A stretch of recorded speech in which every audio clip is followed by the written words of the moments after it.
नमस्कार दोस्तों, welcome back to my channel friends. मैं आप सबका अपने चैनल स्टॉक्स फॉर लाइफ पे बहुत स्वागत करता हूं। Welcome to STFL family. Guys, हमारा जो इनिशिएटिव है कि हर दिन हम लोगों ने एक वीडियो लानी है, जहां पे दोस्तों वीडियो तो एक होगी लेकिन चर्चा अनेक होने वाले हैं। एक वीडियो दोस्तों पूरा आपका सीधा न्यूज़, नो बकवास। तो करते दोस्तों अपने इनिशिएटिव को शुरू। चैनल फर्स्ट टाइम में सब्सक्राइब कर सकते हैं इस तरह की दिग्गज इन्फॉर्मेशन को सबसे पहले एक्सेस करने के लिए। और गाइस, आज के दिन मैंने कुछ वीडियोस बनाई है। अगर फार्मा कंपनी में अप्लाई करना है आईपीओ के लिए तो जरूर जाकर देखें। और लोटस लैब में अगर फंस चुके हैं तो हमें क्या करना चाहिए और एचडीएफसी एएमसी क्यों भागा, तो जाके दोस्तों वीडियो को जरूर एंजॉय करिए। Without dealing any for time, let's begin. सबसे पहले दोस्तों बात की निफ्टी 50 की, भाई आज का परफॉर्मेंस कैसा रहा। तो आप देख सकते हैं कि 1.61% की तेजी, ऑलमोस्ट दोस्तों 200 पॉइंट की जंप हम लोग देखने को मिल रही है। और फ्रेंड्स, अगर मैं पिछले चले जाऊँ दोस्तों वक्त के पीछे और 6 महीने पहले की बात की जाए, तो अगर मैं बोलूँ कि भाई निफ्टी दिवाली के पहले 12,000 क्रॉस करेगा, तो गाइस शायद सब मेरी बात को मजाक लेते या फिर सीरियसली लेते नहीं। लेकिन दोस्तों बात सही हो गया। और जो हम लोग को देखने को मिल रहा है निफ्टी की बात की जाए दोस्तों, ये मेरी भविष्यवाणी नहीं थी, लेकिन मार्केट के बड़े बड़े जानकार और बड़े बड़े पंडित का भी मानना था कि निफ्टी इतना जल्दी 12,000 क्रॉस नहीं करेगा। बट दोस्तों यूएस में हो रहे इलेक्शन, और सही में इसी को बोलते हैं मिस्टर मार्केट, दोस्तों किसी का इंतज़ार नहीं करता। बहुत ऐसे लोग थे जो मिस्टर वॉरेन बुफेट का भी इंतज़ार कर रहे हैं कि वो निवेश कब करेंगे, तब वो निवेश नहीं किए दोस्तों, तो वो लोग भी निवेश नहीं कर पाए। और आप देख सकते हैं कि निफ्टी अपने ऑल टाइम हाई को भी आज छूते हुए नजर आया। और फ्रेंड्स, बहुतों को लगता है कि अब गाड़ी छूट गई है, लेकिन दोस्तों अब वो लोग अगर पोजीशन बनाते हैं तो उनको यस यहाँ से अगर भागा तो उनको परफॉर्मेंस के अकॉर्डिंग दोस्तों उनको रिटर्न मिल सकता है, लेकिन उनको मार्जिन ऑफ सेफ्टी नहीं मिलेगी, जो बहुत ही इंपॉर्टेंट पैरामीटर है। इसीलिए फ्रेंड्स मैं हमेशा बोलता हूँ, कभी भी बोलूँगा कि कभी भी दोस्तों अगर मार्केट क्रैश होता है तो आपको एसआईपी चालू रखनी है। आपको एसआईपी या फिर बाई ऑन डिप्स बोलिए या फिर एड ऑन डिप्स आपको कम नहीं करनी है। Only blue chip multi bagger quality stock की बात कर रहा हूँ दोस्तों, तभी जाके आपको लॉन्ग टर्म में वेल्थ क्रिएट होगा। यस, एक बात भी तो है कि इंडेक्स को अच्छे से मैनेज किया गया है। बिकॉज इंडेक्स की बात की जाए तो बहुत सारे अभी भी अच्छे स्टॉक्स हैं जो बहुत 30% डिस्काउंट में अवेलेबल है, लेकिन दोस्तों इंडेक्स भाग चुका है। इसमें इंडेक्स वाली बात भी मैं आपको एग्री करूंगा, लेकिन दोस्तों मैं आपको वही बताता हूं कि मार्केट कभी किसी के लिए इंतजार नहीं करता। अगर आपको अच्छे स्टॉक में निवेश करना है तो आप एटलीस्ट एक स्टॉक भी उठा सकते हैं और लॉन्ग टर्म तक दोस्तों एवरेज करने का सोच सकते हैं। तो भाई आज हमें निफ्टी में तेजी दिखाई दे रही है। तो अब बहुत सारे सब्सक्राइबर का एक रिक्वेस्ट था कि सर आप क्या कर रहे हैं। दोस्तों मैं कोई फ्रेश पोजिशन इनिशिएट नहीं कर रहा हूँ। जी हाँ फ्रेंड्स, मैं अपने होशो हवास में बोल रहा हूँ कि मैं अभी अपना फ्रेश पोजीशन को काट दिया। इवन दोस्तों मैंने आज बहुत सारा प्रॉफिट बुकिंग इवन मैंने फ्राइडे को भी किया था। अभी भी शॉर्ट टर्म वाले पोर्टफोलियो दोस्तों मैंने सीधा 80% प्रॉफिट बुकिंग कर लिया है।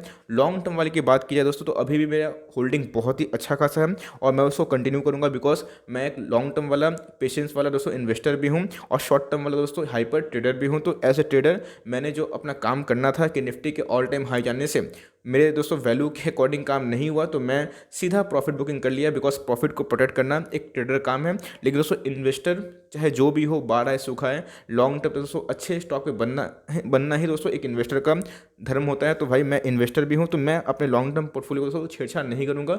मैं उसके साथ एज इट इज़ कंटिन्यू रहूँगा। फ्रेंड्स, कभी तो मैंने इस स्टॉक के बारे में चर्चा नहीं की, लेकिन मेरे एक सब्सक्राइबर है, बहुत उनका रिक्वेस्ट था कि sir Apollo tricot tubes limited पे चर्चा करिए। तो भैया ये स्टॉक तो बहुत ज़्यादा बुर्ज खलीफा जैसा भागते जा रहा है और दोस्तों क्या रफ्तार पकड़ी, आप देख सकते हैं कि क्या मस्त रिटर्न दिए हैं। लेकिन दोस्तों अगर टेक्निकल की बात की जाए तो हमें एक डोजी टाइप का कैंडल हम लोग को देखने को मिल रहा है, जो यहाँ से ट्रेंड को रिवर्सल का संकेत देता है, हो सका है। तो दोस्तों ये स्टॉक को और भगाया भी जाए। बिकॉज 2,000 करोड़ की मार्केट कैप वाली कंपनी, यस कंपनी बुरी नहीं है, बट दोस्तों थोड़ा सा ओवर एक्सपेंसिव हो गई है। अगर आप इसके वक्त के पीछे जाएं तो इंडस्ट्री पी से बहुत सस्ते में ट्रेड करते हुए देखने को मिल रही थी, लेकिन दोस्तों आज इंडस्ट्री पी से बहुत महंगा हो गया है। अगर आपको पोजीशन बनाना है, मैं दोस्तों कोई पोजीशन बनाने की राय नहीं दे रहा हूँ, लेकिन आपको अगर पोजीशन बनाना है तो कम से कम इसके हाई से -10 से 15% पे दोस्तों नहीं पोजीशन बना सकते हैं with strict stop loss of -5%। तो ही दोस्तों आप मोमेंटम स्टॉक से भी पैसा कमा सकते हैं। लेकिन यस, आपको स्टॉप लॉस तैयार रखना पड़ेगा। इस बात का दुख नहीं जताना पड़ेगा दोस्तों कि क्या अगर मैं स्टॉप लॉस होगा तो लॉस खा जाऊंगा। फ्रेंड्स, अगर मार्केट में आए हैं तो प्रॉफिट और लॉस एक पार्ट होता है। बस स्टॉप लॉस आपको -5% में रोक देगा, वरना आरती ड्रग्स, पीवीआर और यानी कितने सारे स्टॉक की तरह दोस्तों आप -50% में गवा के फंसे रह सकते हैं। यस, स्टॉक बुरा नहीं है, बस कुछ ज़्यादा ही भाग गया है। अगर पोजीशन बनाते भी फ्रेंड्स तो आप अपना स्टॉप लॉस टाइट प्ले करिए। बात की है दोस्तों SBI लाइफ की, बहुत सी कंपनी है। अगर दोस्तों आपको 800 के नीचे मिले, 760, 770, इवन 780 के लेवल पे मिले तो लॉन्ग टर्म तक निवेश कर सकते हैं। यस, LIC इनके ऊपर दोस्तों एक थ्रेट बन सकता है, लेकिन फ्रेंड्स LIC को कुछ बिगाड़ नहीं सकता, बिकॉज बिजनेस ये भी करते हैं, बिजनेस ये लोग भी कर रहे हैं। यस, स्टॉक मार्केट में कॉम्पिटिशन बढ़ जाएगा, हो सकता है कि इसका पैसा कुछ चला जाए दोस्तों इधर पे, लेकिन स्टॉक बर्बाद नहीं होगा। गिरे तो दोस्तों लॉन्ग टर्म तक आप उसमें एकोमोडेशन का सोच सकते हैं। आज की बात की जाए तो 807 के ऊपर हम लोग को देखने को मिला, फ्लैट सा फ्रेंड था। अगर 800 का नीचे जाए तो आप लॉन्ग टर्म का निवेश कर सकते हैं, बिकॉज हमें भूलना नहीं चाहिए 1000 का स्टॉक हमें देखने को मिल रहा था। ओके दोस्तों, तो सदियों का सबसे बड़ा मल्टीबैगर की बात की जाए भैया, मल्टीबैगर ब्लू चिप, तो बजाज फाइनेंस बहुत ही स्ट्रॉन्ग फंडामेंटल्स है, बहुत ही सॉलिड बिजनेस मॉडल दोस्तों। लोन बांटने वाली कंपनी की तो भैया नंबर 1 कंपनी है। अगर NBFC की बात की जाए तो आज हमें 3800 के लेवल को भी तोड़ते हुए देखने को मिला। अब दोस्तों ये जा चुका है स्टॉक ओवरबॉट जोन पे। देखिए फ्रेंड्स, ओवरबॉट जोन पे भी जाए तो फिर भी हमें रैली देखने को मिल सकती है, बिकॉज दोस्तों ये अब सेंटिमेंट पे मार्केट जा चुका है, बिकॉज ये स्टॉक 5000 का था और निफ्टी दोस्तों ऑल टाइम हाई को क्रॉस कर चुका है। तो हो सकता है कि लोगों को अगर ऐसा लगे कि नहीं निफ्टी तो भाई हाथ से निकल गया, तो जो अंडर वैल्यूड स्टॉक लगेंगे तो उसमें रैली और पॉसिबल है। फ्रेंड्स, अगर आपको स्टॉक में एंट्री करनी है तो 3600 3500 का लेवल अगर आपको मिलता है तो आप बिना सोचे इसमें लॉन्ग टर्म का एक्यूमुलेशन कर सकते हैं। अगर इस लेवल पे भी एंट्री करते हैं तो अगर आप शॉर्ट टर्म प्लेयर है फ्रेंड्स, तो आप ना कम से कम 5% का स्टॉप लॉस ला के प्ले करें। अगर लॉन्ग टर्म वाला अगर प्लेयर है तो ऐसे स्टॉक को कोई भी लेवल उठाइए, खराब नहीं है। लेकिन दोस्तों अगर आपको 3700, 3750, 3600 मिलता है, आपको MOS मिलेगा, मार्जिन ऑफ सेफ्टी, और ऐसे स्टॉक को लॉन्ग टर्म तक एकोमोडेट कर सकते हैं SIP के माध्यम से। स्टॉक दोस्तों बहुत ही फंडामेंटली स्ट्रॉन्ग है। मैं इस स्टॉक को फ्रेंड्स बहुत ही ज़्यादा पसंद करता हूं। अगर आप मेरे चैनल से जुड़े हैं तो आपको अच्छे से पता है दोस्तों, मैं ICICI बैंक को लेके आपसे कितने बार शेयर किया हूं, इवन 2 महीना से भी ज़्यादा फ्रेंड्स। सबसे पहले बैंकों में मैंने ICICI बैंक के ऊपर ही वीडियो बनाई थी, तब दोस्तों ये स्टॉक आई थिंक 330 की 320 में हुआ करता था। और दोस्तों अब देख सकते हैं कि उधर से कितना भाग चुका है और अभी लोग लेने के लिए पागल हो रहे हैं। यह स्टॉक बहुत भाग चुका है, तो हो सकता है कि यहाँ से 480 तक भी जा पाए, बिकॉज बैंक निफ्टी में दोस्तों अच्छी खासी हमें एक तेज़ी देखने को मिल रही है। लेकिन इस लेवल पे आपको MOS नहीं मिलेगा। बिलो 450, 430 आप चाहे तो एकोमोडेशन कर सकते हैं। और दोस्तों अगर मार्केट क्रैश होता है, अगर आप 400 पे आपको अगर मिलता है बाई चांस, तो सोचिएगा मत, लॉन्ग टर्म तक एकोमोडेट कर सकते हैं। ये दोस्तों बैंकों की बात की जाए, कोटक और ICICI बैंक और HDFC बैंक, तो भैया ये सबसे चीपर है। अगर बात की जाए अदर दूसरे दिग्गज बैंकिंग, तो आज के दिन हमें 4.8% की तेज़ी देखने को मिली थी, जो दोस्तों एक स्वाभाविक सी बात है, बिकॉज बैंक निफ्टी में भी एक अच्छी खासी रैली हम लोग को देखने को मिली। ओके फ्रेंड्स, तो ITC के आए थे नतीजे, वीकेंड से मैंने इसके ऊपर वीडियो बनाई थी। मुझे दोस्तों जो नतीजे हैं यस फैंटास्टिक लगे। जी हाँ फ्रेंड, बहुत सारे लोगों को लगा कि मार्केट इसको बहुत पनिश करेगा, लेकिन जिससे फ्लैट सा हम लोग को देखने को मिला। हो सकता है फ्रेंड्स कि ये थोड़ा सा कमज़ोर रहे, बिकॉज इनके जो प्रॉब्लम्स हैं मार्केट दोस्तों इनको फैक्टर हो सकता है कि नहीं किया हो, और हो सकता है कि दोस्तों जो इनके अल्टीमेट बॉटम है 165, 163 तक जाते हुए हम लोग को देखने को मिले। दोस्तों अगर जाता है तो लॉन्ग टर्म तक आप एकोमोडेट कर सकते हैं। 6% का डिविडेंड और इतने स्ट्रॉन्ग फंडामेंटल वाली कंपनी दोस्तों आपको हमेशा एकोमोडेट करनी चाहिए। डिप्स पे ऐसे स्टॉक को अगर आप 300 पे लेते हैं और एक्सपेक्ट करते हैं कि 600 चला जाएगा, तो कभी नहीं जाएगा। ऐसे स्टॉक यस 150 के लेवल पे, 160 के लेवल पे, 170 के लेवल से 300 जा सकते हैं, लेकिन दोस्तों 300 से 600 6% का डिविडेंड वाली कंपनी बहुत ही कम जाती है। तो स्टॉक फंडामेंटली बहुत ही अच्छा है। और दोस्तों ये मेरा टॉप पिक है अगर आप वैल्यू इन्वेस्टर है तो। इंद्रप्रस्थ गैस लिमिटेड दोस्तों मेरा बहुत one of the favourite stock है। मैंने इसको 365, 371 पे लेने की राय दी थी। अगर आपको याद है कमेंट बॉक्स में ज़रूर बोलिए सर आपने दी थी। जिनको मिल गया भाई, जिन्होंने लपका, उस पर बहुत अच्छा खासा मुनाफा में आप लोग अभी आ चुके होंगे, बिकॉज स्टॉक दोस्तों अभी 424 पे चल रहा है। ये 550 से ऊपर का भी स्टॉक हम लोग को देखने को कभी मिल रहा था। उसके बाद दोस्तों एक करेक्शन हम लोग को देखने को मिला और लोग सोच रहे थे कि कुछ प्रॉब्लम था। मैंने उस समय बोला कोई प्रॉब्लम नहीं है भैया, ये करेक्शन हो रहा है, उठाने का मौका है। आप देख सकते हैं कल इनके आने वाले हैं नतीजे। दोस्तों कल का दिन इनके लिए बहुत बड़ा फैक्टर वाले दिन में से एक हो सकता है। तो आप चाहे तो इनके रिजल्ट पे नज़र रखिए। रिजल्ट खराब हुए तो प्रॉफिट बुकिंग होगा। प्रॉफिट बुकिंग हुआ फ्रेंड्स तो हो सकता है कि ये स्टॉक 403 और 405 के लेवल पे भी आपको देखने को मिले। अगर आप लॉन्ग टर्म का निवेशक है दोस्तों, तो ऐसे स्टॉक को आपको वेलकम करना चाहिए इस प्राइस में। अगर भागा दोस्तों तो अभी भी ऑलरेडी बहुत भाग चुका है, तो हो सकता है कि इसकी अल्टीमेट रैली 430 और 440 तक हो सके। ओके नाउ तो फ्रेंड्स, आइनॉक्स लेज़र बहुत ही चर्चे वाला स्टॉक है ये, और PVR फ्रेंड्स मुझे ये स्टॉक दोनों बहुत ही पहले पसंद थे, but according to the now fundamental थोड़े से वीक हम लोग को देखने को मिल रहे हैं। यस, अगर मार्केट की बात की जाए तो बहुत पॉजिटिविटी है, हरियाली है, तो हो सके तो मार्केट दोस्तों अगर भागता है तो ये स्टॉक में सेंटीमेंट आता है। स्टॉक में 282 और 292 दोस्तों एक अच्छा एग्जिट लेवल हो सकता है अगर आप 200 लेवल से प्रॉफिट बुकिंग करना चाहते हैं तो। अब गिरता है फ्रेंड्स, बिकॉज अभी भी थिएटर्स खुले नहीं है। और मैं अपनी बात बोलूँ तो कल मैं गया था दोस्तों अपने फ्रेंड को सी ऑफ करने, वो बाहर जा रहा था, उसकी शादी थी, तो मैं रेलवे स्टेशन में जब गया दोस्तों IRCTC के काउंटर खोज रहा था कि भैया मतलब बुकिंग काउंटर की, भैया मुझे प्लेटफॉर्म टिकट चाहिए, तो भैया उन्होंने डायरेक्टली बोला कि प्लेटफॉर्म टिकट का कोई ज़रूरत नहीं है, आप जाइए, टिकट बुकिंग नहीं हो रही है। तो आप समझ सकते हैं कि IRCTC पब्लिक प्लेस वाले जितने भी लोग, IRCTC बात की जाए, PVR की, आइनॉक्स की, तो जहाँ पे भीड़ गैदर हो रही है और कोविड का सेकंड लॉकडाउन का केसेस, और आज OTT में लक्ष्मी रिलीज़ हो रही है, तो ये सेंटीमेंट इनके अगेंस्ट में है। यस, स्टॉक बुरा नहीं है, अगर गिरावट आती है लॉन्ग टर्म तक, अगर रिस्ट्रिक्शन इंपोज होता है तो हो सके तो इस स्टॉक में थोड़ा प्रेशर देखने को मिल सकता है।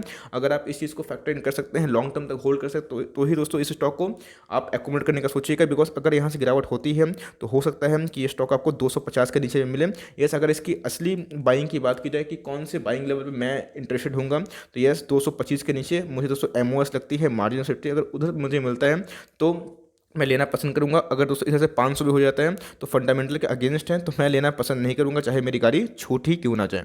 सेम फ्रेंड्स, यही हम लोग को देखने को मिल रहा है PVR लिमिटेड पे, तो हम लोग को देखने को मिल रहा है आज के दिन 1.63% के लगभग हमें उछाल देखने को मिल रहा है। और ये चीज़ दोस्तों बहुत ही इंपॉर्टेंट है जो मैंने इसके पहले करी, बात मैंने आइनॉक्स से करी। आप समझिएगा PVR और आइनॉक्स सेम ही बिजनेस मॉडल में, सेम ही जगह काम करते हैं, एक ही पीरियड से, तो भैया जब तक आइनॉक्स नहीं भागेगा, PVR का सेंटीमेंट वैसा नहीं होगा, PVR नहीं भागेगा तो आइनॉक्स सेंटीमेंट ठीक नहीं होगा, बिकॉज बिजनेस इनका दोस्तों सिनेमा घर है, और इनका खाना पीना जो इनको सर्व करते हैं, और इनके एडवर्टाइजमेंट की, इनके सिनेमा के सामने क्या एडवर्टाइजमेंट दिखाए जाते हैं। स्टॉक बुरा नहीं है, फंडामेंटल का अगेंस्ट है। अगर इधर से भागता है तो 1265 और 1282 दोस्तों ये आराम से टच कर सकता है। 1300 इसको ह्यूज रेजिस्टेंस पार करना पड़ेगा। मेरी नज़र इस पर है कि 1300 को पार करके सस्टेन कर पाता है कि नहीं, यही देखने वाली बात हो सकती है। गिरे फ्रेंड्स तो ये आराम से आपको 1180 और 1160 के लेवल पर देखने को मिल सकता है। HDFC लाइफ बहुत ही अच्छी कंपनी है और दोस्तों STFL का टॉप पिक है। अगर फ्रेंड्स ये आपको कभी भी 550 560 के लगभग मिले तो लॉन्ग टर्म तक एक्यूमुलेट कर सकते हैं। आप चाहे तो इसमें पोजिशनल ट्रेडिंग भी कर सकते हैं दोस्तों, बिकॉज इसका जो बीटा मैं देख रहा हूँ 7 से 8% अप जाता है और 7 से 8% डाउन जाता है। तो आप पोजिशनल ट्रेडिंग करके भी FD का रेट उठा सकते हैं, लेकिन आपको मार्जिन ऑफ सेफ्टी फ्रेंड्स 550 से 560 के बीच में मिलती है। अगर इस लेवल पर आपको स्टॉक मिले जो कि 600 के ऊपर का स्टॉक हुआ करता है, तो आप चाहे तो इसमें एंट्री कर सकते हैं, लेकिन लॉन्ग टर्म का फ्रेंड्स ऐसे स्टॉक आपको लॉन्ग टर्म में ही रिवॉर्ड देते हैं। लोडस लाइफ में दोस्तों हमें अच्छी खासी गिरावट देखने को मिल रही है। आज भाई 4.4% से भी ज़्यादा गिरा। इसके ऊपर दोस्तों मैंने डिटेल एनालिसिस कर ली है, जाके मेरे प्लेलिस्ट में चेक कर सकते हैं। अडानी गैस दोस्तों बहुत ही ज़्यादा ओवरवैल्यूड हो चुका है और अपने बात की जाए बहुत ही ओवरबॉट जोन पे जा चुका है। यस, करेक्शन एक संभव है दोस्तों, इस लेवल पे मैं खरीदने की राय नहीं दूंगा। अगर आपको 220 के नीचे मिले तो आप खरीद सकते हैं। और दोस्तों इसके अगेंस्ट में IGL ज़्यादा बेटर है, बिकॉज ये एक डेट फ्री कंपनी है, इसके ऊपर थोड़ा डेट है, नो डाउट कंपनी बहुत ही अच्छी है, प्रॉफिट मेकिंग है, लेकिन फ्रेंड्स IGL मुझे इससे बेटर लगता है। आप चाहे तो निवेश कर सकते हैं, ये आपकी मर्जी, लेकिन दोस्तों 238 के लेवल पर निवेश करना थोड़ा सा हाई हो जाएगा। थोड़ा करेक्ट अगर होता है 10% तो आप चाहे तो इसमें निवेश कर सकते हैं। तो फ्रेंड्स रिलायंस इंडस्ट्रीज लिमिटेड की बात की जाए तो आज हमें 1% से लगभग के ऊपर से ये देखने को मिली। अच्छी बात तो ये है कि 2000 का दोस्तों इसने सपोर्ट को अच्छे से मेंटेन किया है, जो बहुत ही अच्छी बात है। अगर दोस्तों 2000 का नीचे गिराता है तो हो सके तो इसमें गिरावट आ सकती है। अल्टीमेट शॉर्ट टर्म टारगेट की बात की जाए तो भैया 2100 और 2150 हमें देखने को मिल सकता है, अगर निफ्टी में दोस्तों एक गिरावट नहीं हुई और रिलायंस भागा तो। At last but not the list, yes bank limited, क्या बोलूँ, बहुत ही अच्छा स्टॉक तो नहीं बोल सकता। येस थोड़ा सा ऑपरेट ड्रिवन स्टॉक है, लेकिन जो पहले वाली येस बैंक थी उससे थोड़ा डिफरेंट है, बिकॉज इसके पीछे आ चुका है RBI का हाथ। और दोस्तों मैंने इसके रिजल्ट में पहले ही बोल दिया था, NII गिरा हुआ है, प्रोविजनिंग बढ़ा हुआ है। जब तक दोस्तों मैं और 2-3 क्वार्टर नहीं देखूंगा तब तक मैं निवेश नहीं करूंगा। इससे अच्छा विकल्प मेरे पास है, ICICI बैंक है, कोटक है, HDFC बैंक है, फेडरल बैंक है, IDFC बैंक है, तो दोस्तों मैं उस पर जाना पसंद करूंगा। आप चाहे तो निवेश कर सकते हैं, बिकॉज MK ग्लोबल ने इसका टारगेट 9 दिया है, तो दोस्तों टारगेट पर नहीं जाना है। अगर आपको ये बैंक पसंद है, आप लॉन्ग टर्म तक होल्ड कर सकते हैं तो ही जाइएगा, बिकॉज थोड़ा सा स्टॉक अभी भी दोस्तों चैलेंजेस पे घिरा हुआ देखने को मिला। ये पहले से फंडामेंटल तो सुधरे हैं, लेकिन दोस्तों अभी भी टाइम है। लेट्स सी कि जो स्टॉक है दोस्तों क्या परफॉर्म करता है और कंपनी मुनाफा दर्ज कर पाती है कि नहीं। तो for timing that's the end of the series of stock फटाफट। आई होप दोस्तों मेरा इनिशिएटिव को पसंद आता है, और अगर मेरा दोस्तों इनिशिएटिव को पसंद आया, मेरी मेहनत आपको अच्छी लगती है, तो प्लीज़ लाइक जरूर करिएगा। चैनल फर्स्ट टाइम है सब्सक्राइब कर सकते हैं। फर्दर अभी भी कोई डाउट है कमेंट बॉक्स में जरूर अपने डाउट को क्लियर करें। तो गाइस मिलते हैं, तब तक के लिए bye, thanks for watching friends, God bless you all.